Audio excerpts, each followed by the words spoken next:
Nous aurions pu parler de l'art de gouverner la cité dans une salle qui s'appelle Médicis, comme Nicolas Machiavel qui dédia son chef-d'œuvre à Laurent de Médicis.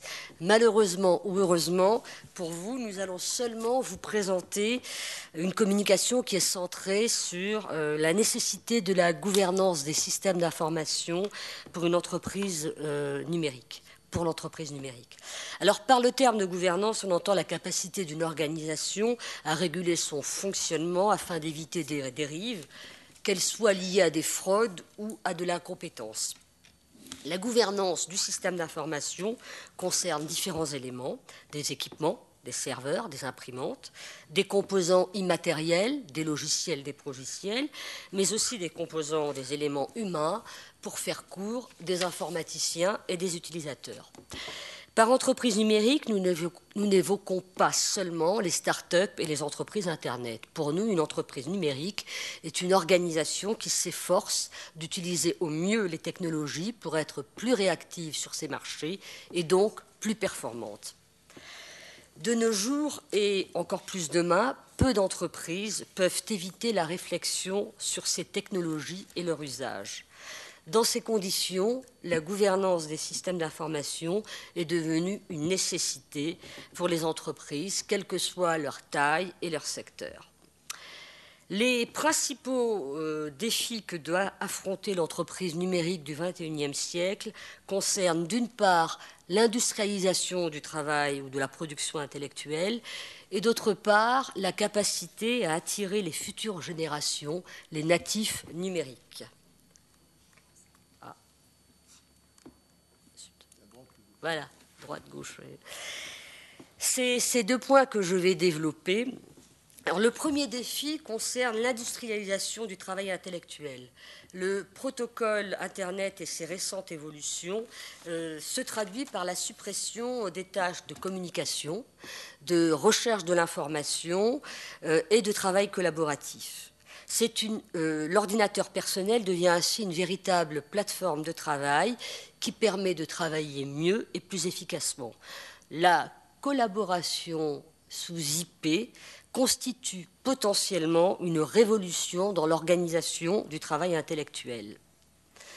Aujourd'hui, cette intégration ou l'intégration de ces tâches est réalisée très imparfaitement et les bénéfices attendus de la production intellectuelle et de la productivité intellectuelle ne sont pas au rendez-vous. Le second défi de l'entreprise numérique va consister à attirer les nouvelles générations qui sont nées dans un environnement numérique, ordinateur, Internet, MP3, téléphone portable, multi-jeux, etc.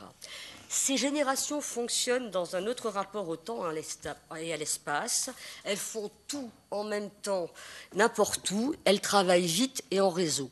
Cette tendance n'est pas toujours perçue positivement par les plus de 40 ans. Et pourtant, il faudra bien que les entreprises en tiennent compte et s'y adaptent. Ces deux défis doivent être intégrés dans la gouvernance des systèmes d'information que nous allons examiner plus en détail maintenant. Donc, nous allons examiner pourquoi gouverner les SI et ensuite comment gouverner les SI.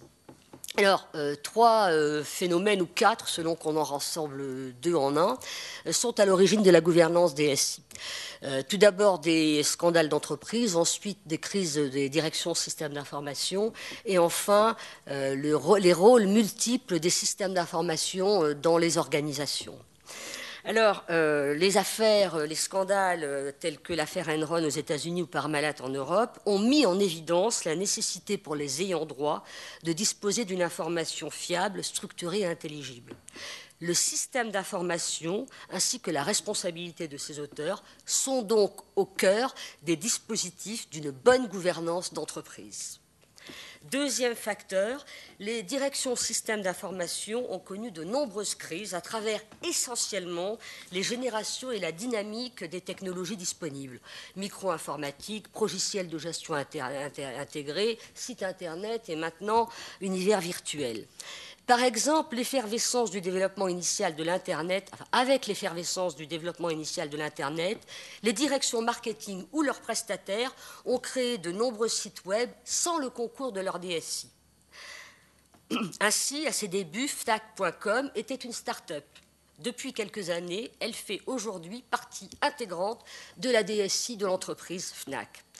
La réponse à ces crises internes des systèmes d'information a été non pas de supprimer les directions systèmes d'information en externalisant toutes les activités SI, la réponse a consisté, dans de nombreuses entreprises, à renforcer la position de la direction des systèmes d'information tout en mettant en place différentes formes de gouvernement des systèmes d'information.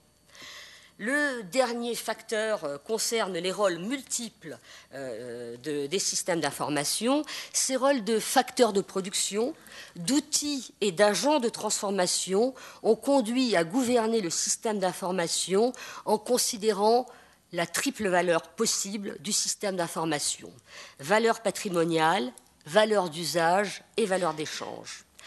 Par la valeur patrimoniale, les SI constituent de véritables actifs. L'excellence opérationnelle de l'entreprise dépend de leur qualité. Quelques heures d'interruption du système de messagerie ou du site de commerce électronique peuvent être parfois, même souvent, dramatiques. Cette valeur patrimoniale se mesure par des indicateurs techniques comme le temps de réponse ou le taux de disponibilité des équipements. Deuxième valeur, la valeur d'usage. Par leur valeur d'usage, les systèmes d'information contribuent à la performance des métiers qu'ils servent et outillent. Cette valeur d'usage se mesure à travers des indicateurs métiers, comme par exemple la diminution du délai de livraison aux clients ou l'amélioration de la qualité des produits et des services.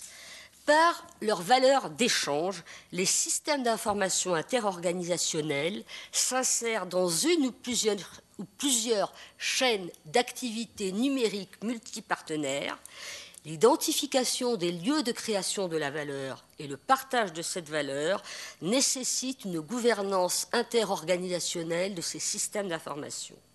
Après avoir argumenté le pourquoi de la gouvernance, nous allons caractériser cette gouvernance. Trois lignes directrices doivent guider la gouvernance des systèmes d'information. La première ligne directrice, c'est adopter de bonnes pratiques pour gérer les activités SI. De nombreux référentiels sont aujourd'hui disponibles et sont utilisés par les entreprises. ITIL pour la production informatique, CMMI pour les projets SI. Ces référentiels doivent être utilisés, mais pas à l'emporte-pièce. En effet, ils disent ce qu'il faut faire pour bien faire, mais ils ne disent pas comment bien le faire. Ensuite, ces référentiels ont tendance à négliger, voire oublier, des aspects intangibles et néanmoins très importants, tels que les compétences et la confiance. Deuxième ligne directrice, nettoyer pour mieux investir. Si l'on veut donner de la valeur au SI, en ayant recours aux meilleures nouvelles technologies du moment, il faut dégager des ressources et investir dans de nouveaux projets. Cela doit se traduire par la diminution des coûts de fonctionnement du parc applicatif, c'est-à-dire par la suppression des applications sans valeur ou devenues inutiles, dont on ne paiera plus la maintenance. Troisième ligne directrice, le partage des décisions. Les décisions relatives au système d'information doivent être partagées par les DSI avec les directions métiers ou les unités clientes. Pour autant, la direction générale n'est pas exclue de ce processus et doit piloter cette gouvernance. Quels sont alors les rôles de la direction générale dans la gouvernance des systèmes d'information ? Alors, 4 rôles de la DG nous paraissent primordiaux. Ils concernent la confiance, la feuille de route, la délégation et l'arbitrage.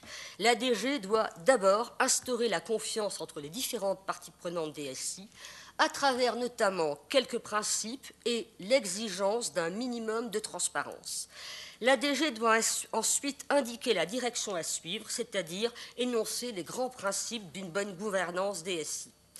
La DG doit aussi déléguer selon le principe de subsidiarité, mais déléguer ne veut pas dire délaisser et oublier.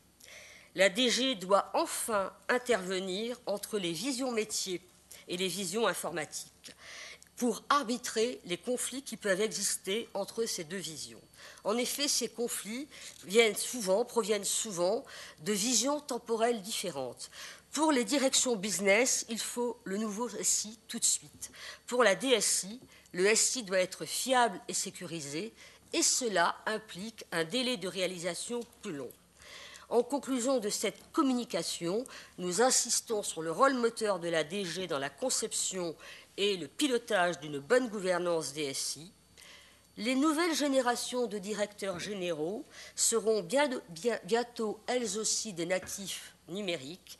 Seront-elles mieux préparées à jouer ce rôle, même si elles génèrent de nouveaux avatars? Bien évidemment, cette question ne peut aujourd'hui avoir de réponse définitive.